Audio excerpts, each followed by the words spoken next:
नाज़रीन, आवाज़ न्यूज़ में भलीकार आवां बिशारत सुमरो हलंदासीं हेडलाइंस।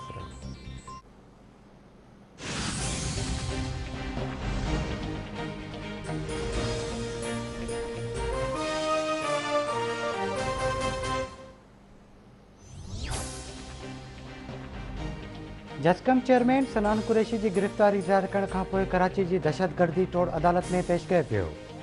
अदालत सनान कुरैशी के 2 ॾींहनि के जिस्मानी रिमांड ते पुलिस हवाले करे छॾियो। सनान कुरैशी अदालत में बयान ॾींदे चयो आहे त संदसि अखियूं बंदि करे तशद्दुद कयो वियो। बिना वारंट जे घर ते चढ़ाई करे गिरफ़्तार कयो वियो। इंसाफ़ फराहम कयो वञे।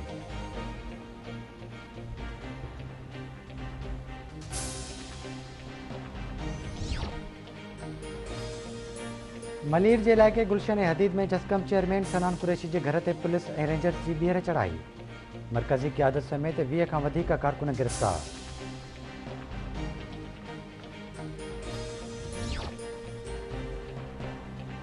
सिंध एक्शन कमेटी के सॾ ते जस्कम चेयरमैन सनान कुरैशी समेत अगवाणन ऐं कारकुननि जी गिरफ़्तारियुनि ऐं मथनि केस दाख़िल करण ख़िलाफ़ कराची, हैदराबाद, मीरपुरख़ास, नवाबशाह, सखर, खैरपुर, लाड़कानी, टंडोलाया, मुशर्रफ रोड, कशमोर, कंदकोट, कंबर शहदाद कोट, घोटकी, बदीन, सिजावल, ठठो, जामशोरो, दादू, जैकबाबाद समेत नंढनि वॾनि शहरनि में एहतजाजी मुज़ाहिरा ऐं धरना।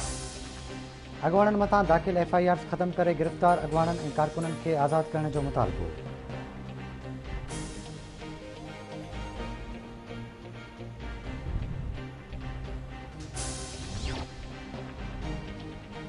PP chairman Bilawal Bhutto Zardari budget में सिहत ऐं तालीम लाइ वधीक फंड्स रखण जो मुतालबो करे छॾियो।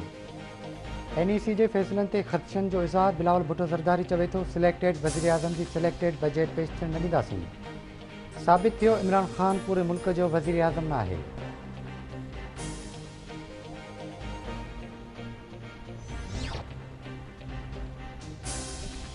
मुल्क में कोरोना वायरस जा अञा जारी वायरस के वधीक 77 मरीज़ फोतुनि जो अंग वधी 21,453 थी वियो। 24 कलाकनि दौरान 1,111 नवां केस रिपोर्ट, मजमूई अंग 9,36,131 थी वियो। कोटड़ी वेझो पिशावर खां कराची वेंदड़ खैबर मेल जूं 2 बोगियूं पटड़ी तां लही वयूं। को बि जानी नुक़सान न थियो। रेल गाॾियुनि जो अच वञ मुअतल।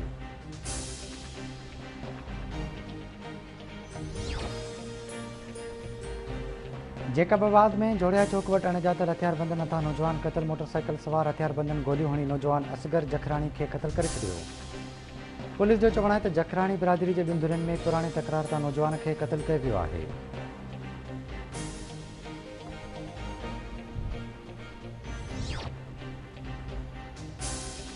मीरपुरख़ास में दरगाह उम्मीदुनि भरियो वेझो हथियारबंदनि जी फायरिंग में पुलिस एहलकार मारिजी वियो। पुलिस एहलकार ज़ुल्फ़कार सुमरो खे अणॼातल हथियारबंद क़तल करे फ़रार थी विया।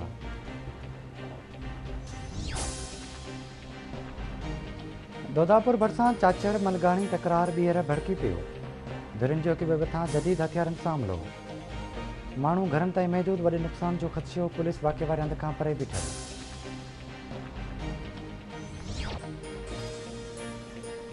कोयटा जे चश्मा चोज़ी वारे इलाइक़े में खिलजी बिरादरी जे 2 धुरियुनि में मामूली ॻाल्हि तां झेड़ो। गोलियूं लॻण सबबि हिकु ॼणो मारिजी वियो, 3 ज़ख़्मी।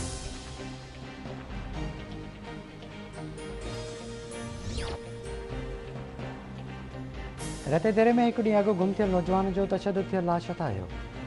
इतला ते पुलिस पहुची मढ़ अस्पताल मुंतक़िल कयो।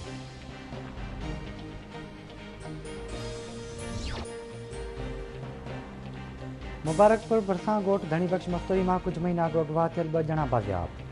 पुलिस पठान मस्तोई ऐं नवाज़ मस्तोई खे बाज़ियाब कराए वरितो।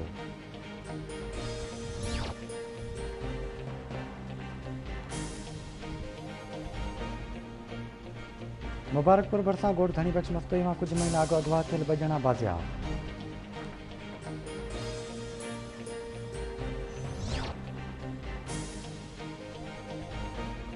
लाड़काने में पुलिस मुबैना मुक़ाबलेबाज़ 3 ॾुहारियुनि खे ज़ख़्मी हालत में गिरफ़्तार करे वरितो।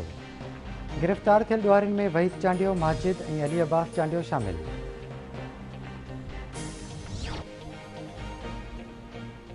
नारा केनाल में पाणी जी तेज़ वहिकरण सबबि RD 334 वटां बचाव बंदनि खे पाणी पाइण लॻो। बचाव बंद टुटण जो ख़तरो वधी वियो। ॻोठाणनि पंहिंजी मदद पाण तहत कमु शुरू करे छॾियो। आपाशी खाते खे इतला बावजूद न पहुतो। ॻोठाणनि जो चवणु आहे त बचाव बंदि टुटण सां हज़ार एकड़ ज़मीन पाणी हेठि अची वेंदी। खानपुर वेझो ॻोठ साजन पंहिंवार ते हथियारबंदनि चढ़ाई करे नींगरी खे अगवा करे विया। हथियारबंद चढ़ाई दौरान ॿिनि घरनि खे बाहि ॾेई साड़े छॾियो।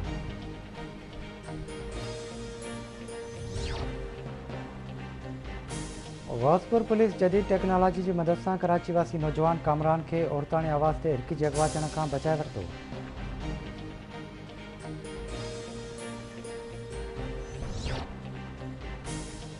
ऐं टंडो अलायार वेझो क़तल थियल नौजवान जे केस में हिकु ॼणो गिरफ़्तार।